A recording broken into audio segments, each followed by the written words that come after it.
Es-tu excité pour aujourd'hui? Oui, Ceci symbolise la mort, celui-là la vie.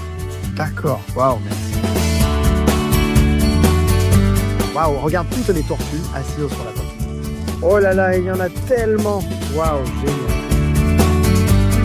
Ensuite, nous avons Sophia Thor.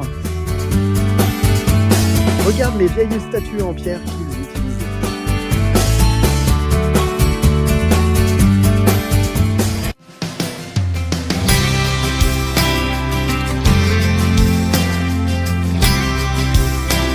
Ni hao YouTube ou GD et bonjour à tous depuis la magnifique Meizhou, cette ville de 4e rang ici, en Chine.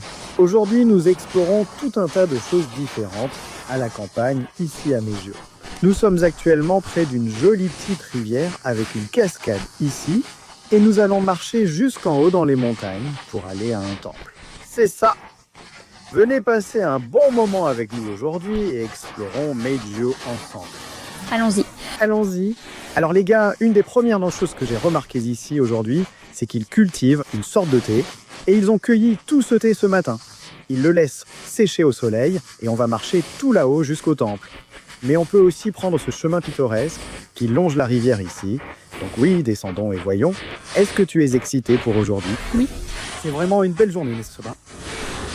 Le soleil brille et le ciel est bleu. Il ne fait pas trop chaud. Il ne fait pas trop chaud. C'est joli ici. Une rivière si belle. Pas de baignade, oui. Non.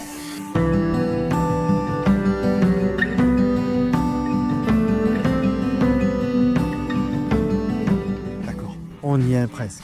Encore 2 minutes. Et Marcher dans la nature est ce qu'il y a de mieux. ouais, il y a des gens ici qui s'étirent le dos et font différents exercices. Je dois dire que cette petite rivière est vraiment sympa les gars, avec de jolis arbres et tout. Il faut faire attention à notre tête. Passons en dessous, mais waouh, c'est vraiment comme un petit pays des fées en non. On dirait un décor de film Disneyland ou quelque chose comme ça. Alors soyez très heureux.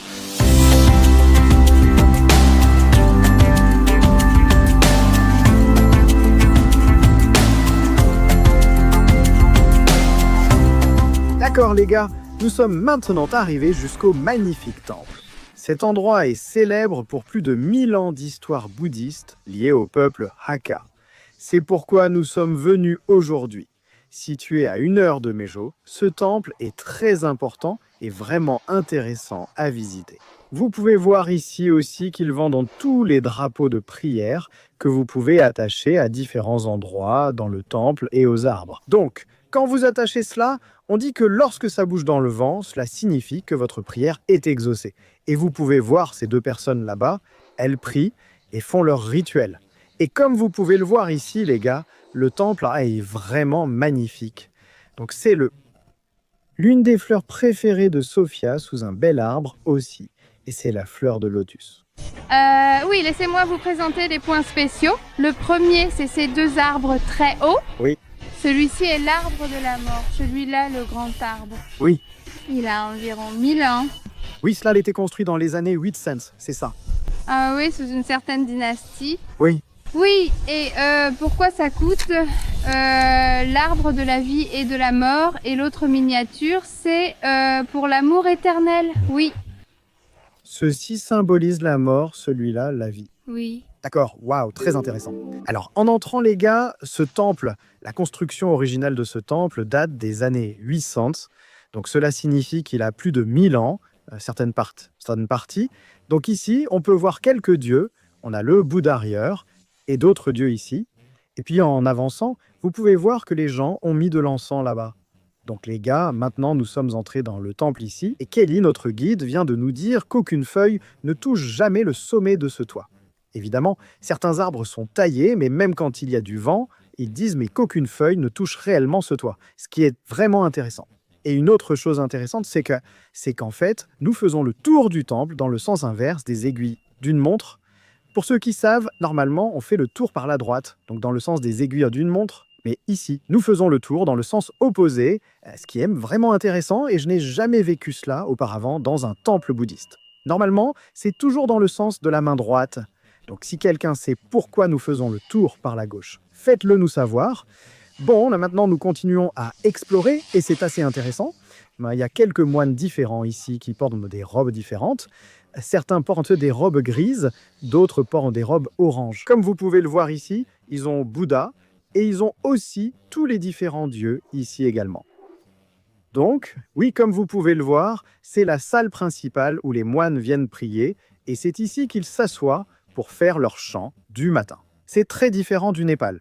Donc, au lieu du bouddhisme tibétain, ici, ils suivent un autre type de bouddhisme chinois. Et nous avons différents moines. Vous pouvez voir qu'il y a un moine ici et un autre là-bas.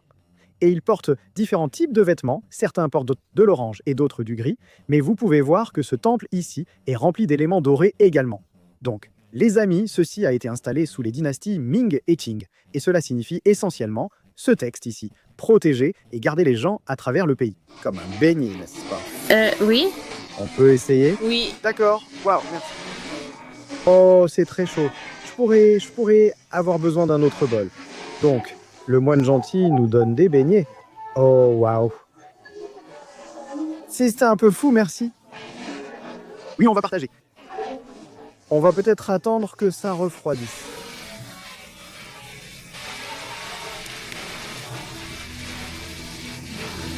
Plutôt bon.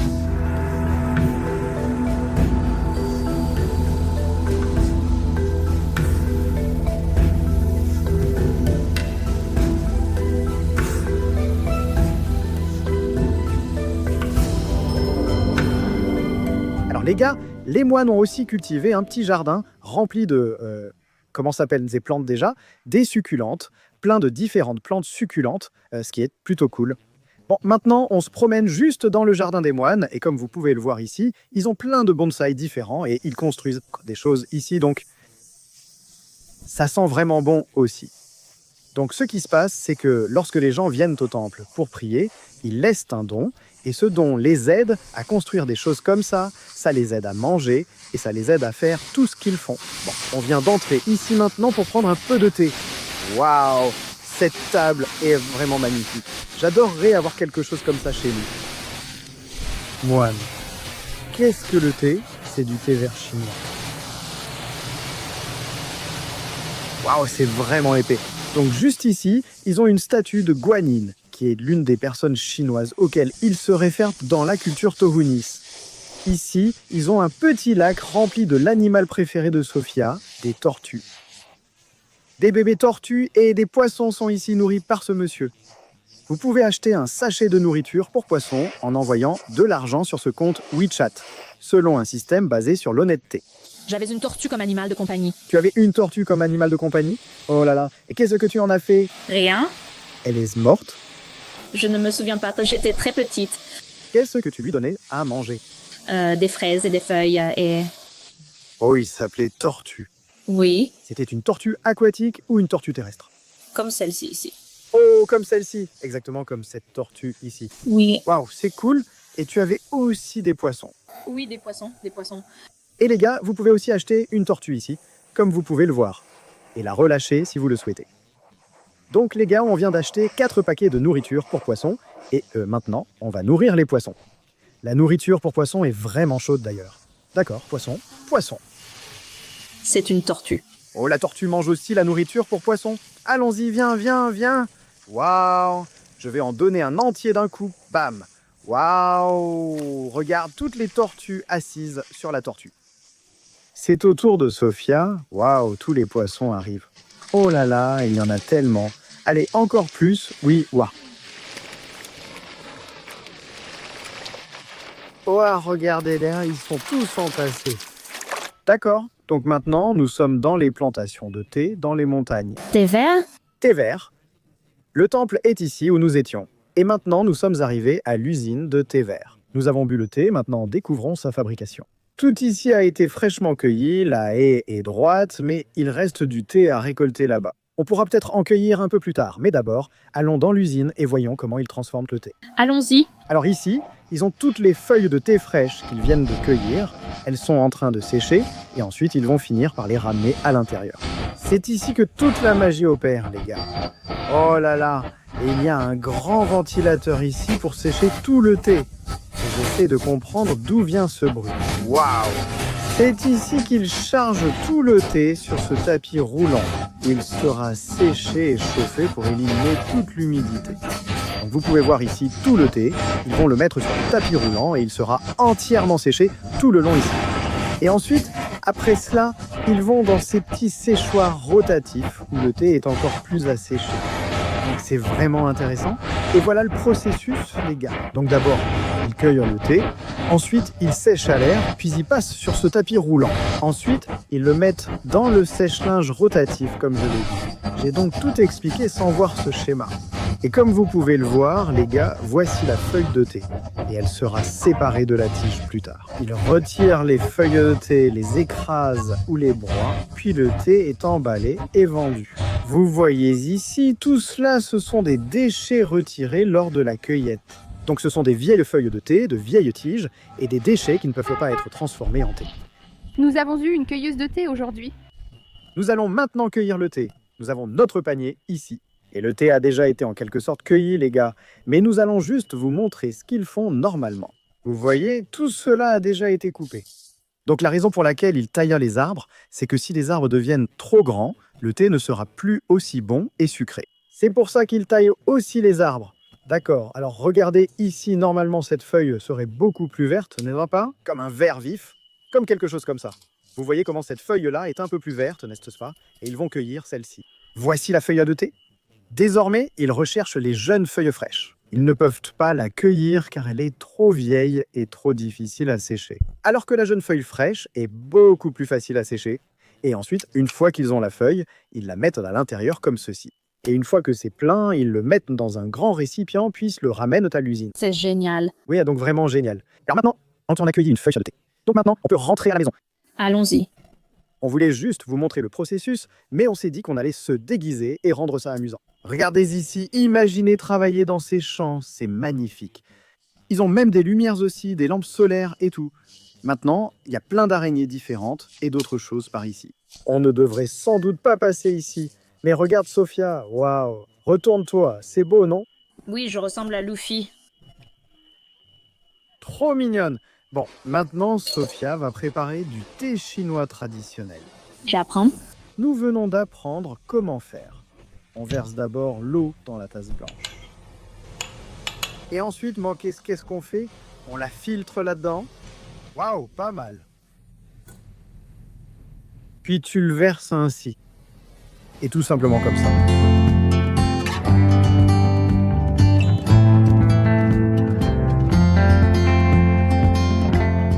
D'accord, donc nous venons d'arriver à notre prochain site pittoresque ici. Et comme tu peux le voir, il y a plein de belles fleurs et tout. Et Sophia et notre guide Kelly viennent d'aller admirer la belle vue. Waouh, Sophia est heureuse. Waouh, regarde ça. Comme c'est magnifique. Waouh. C'est tellement beau, non? Oh là là, Sophia a trouvé encore plus de choses qu'elle veut acheter. Donc oui, c'est un peu comme une sorte de réserve naturelle. Et c'est un lieu conçu pour que les touristes admirent la beauté naturelle. Ils vendent d'ici divers thés, aliments bio et autres produits. Et la vue d'ici est absolument incroyable. Ils ont ici de très beaux vieux arbres dont les racines descendent du tronc. J'adore ces arbres. Et vous pouvez voir, c'est vraiment agréable. Et ici, ils ont, on dirait, une piscine. Une immense piscine entière. Et pour l'instant, les gars, elle est très verte. Je ne pense pas que des gens nagent là-dedans. On dirait que beaucoup d'oiseaux s'y sont réfugiés. Oui, c'est une très grande piscine, comme vous pouvez le voir. Mais elle est devenue complètement verte. Ce n'est pas très sûr pour nager. Alors ici, les gars, ils utilisent en fait leur ancienne piscine pour héberger tous ces énormes poissons koi. Oh là là, vous êtes énormes, vous êtes plus gros que mon bras. Regardez celui-là, on dirait un tigre. Avez-vous déjà vu des poissons koi aussi gros auparavant? Vous voyez, c'est une autre rivière artificielle ici, et tous les oiseaux sont partis pour une raison inconnue.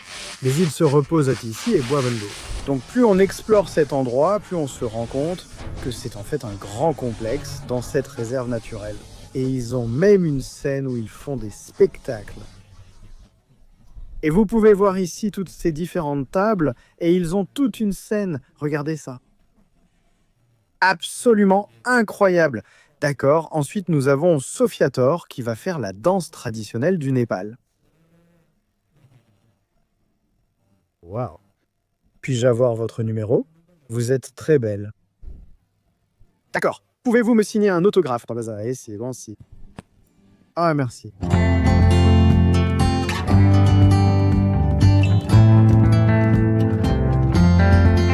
D'accord. Donc nous sommes maintenant arrivés à Taoshi Guanyan. J'espère que je le prononce correctement. Et cet endroit est vraiment magnifique, n'est-ce pas? Et les gars, je ne sais pas si vous pouvez le voir, mais tout en haut de cette colline, juste là, derrière ces arbres, il y a une maison au sommet de la montagne. C'est fou, imaginez marcher jusque là-haut. Cet endroit est vraiment magnifique, un charmant petit village ici. Ils ont tellement de petites choses incroyables. Ici, vous avez des bananiers. En bas, il y a une jolie petite rivière. Ces fleurs, on peut en fait les cueillir si vous enlevez l'extrémité ici et que vous aspirez, ça reçoit le goût du miel, comme du nectar. Mais je ne vais pas le faire parce que je n'en suis pas sûr à 100%, je n'en suis sûr qu'à 99%, mais je le faisais avant. Alors oui, allons nous promener et explorer ici. Tu es excité à l'idée d'explorer? Oui? D'accord, allons-y. Allons explorer. Donc la principale raison pour laquelle nous sommes venus visiter ce village, les gars, c'est que pendant les dynasties Ming et Qing, ces maisons traditionnelles Hakka ont été construites ici dans ce village. Et nous pouvons en fait entrer à l'intérieur, croyez-le ou non. Celle-ci ici l'est. C'est comme un vieux bâtiment, non? C'est très vieux. Les dynasties Ming et Qing datent de longtemps, les gars. Je vais mettre ici quand la dynastie Ming a eu lieu. On traverse ici, soyons très prudents. Vous pouvez voir que cette porte est ouverte et qu'elle ne contient que du bois pour l'instant. Mais vous pouvez voir que c'est du béton très basique, de la boue, de la pierre et juste du bois. Ce sont des maisons très anciennes. Et comme vous pouvez le voir ici, celle-ci est aussi une autre vieille maison. Et tout cela a été envahi par la végétation. Elle a encore l'électricité, peut-être que quelqu'un y vit. Je ne suis pas sûr. Waouh, quelle belle photo. Je prends ta photo. Prêt? 1, 2, 3. Comme vous voyez, ces maisons sont celles qui ont été restaurées. Celle-ci était ancienne, celle-là a été entièrement restaurée. Maintenant, on va vers d'autres maisons restaurées aussi. C'est vraiment génial la façon dont ils ont restauré ça. Ils ont préservé l'histoire des gens qui vivaient ici. Et oui, ça a vraiment cette ambiance ancienne, tu vois. C'est super cool. Allez, on y va. On va entrer dans les quartiers maintenant. Waouh! Oh là là, c'est magnifique!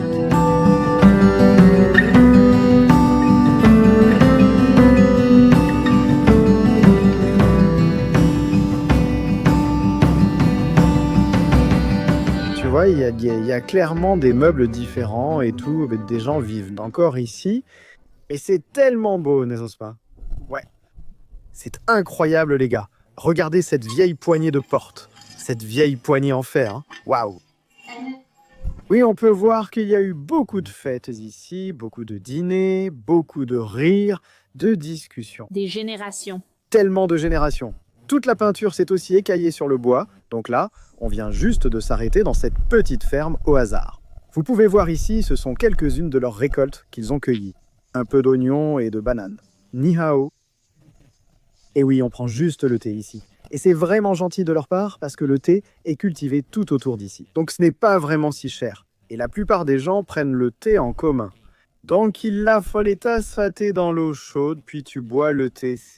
C'est donc vraiment gentil de leur part de nous accueillir chez eux et de nous laisser prendre un thé ici. Alors maintenant, on va suivre ce chemin et marcher jusqu'en haut de cette jolie colline où on pourra admirer une très belle vue. Alors oui, allons-y bébé. Zoom, zoom. Zoom, zoom.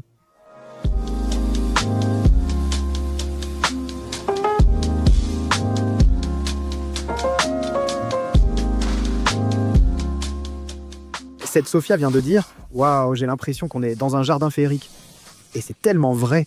On se sent vraiment bien ici. Et les gars, je voulais vous dire une chose. Il n'y a personne d'autre ici. Nous sommes les seuls. On a tellement de chance. Nous sommes les seuls toute la journée et tout ça est ouvert au public. C'est incroyable. Tout cela a sans doute été fabriqué par les habitants locaux. Tu sais, c'est assez brut et rustique, mais ça donne du travail aux gens et c'est comme ça qu'ils sont payés. Une grande partie des revenus, surtout dans les régions les plus reculées de Chine, vient des emplois gouvernementaux. Aussi, une autre chose, c'est que le gouvernement possède tout ce qui se trouve sous la terre. sous la surface. Beaucoup d'activités minières et similaires rapportent des revenus au gouvernement. Cela revient directement dans les communautés. C'est juste une réflexion à avoir.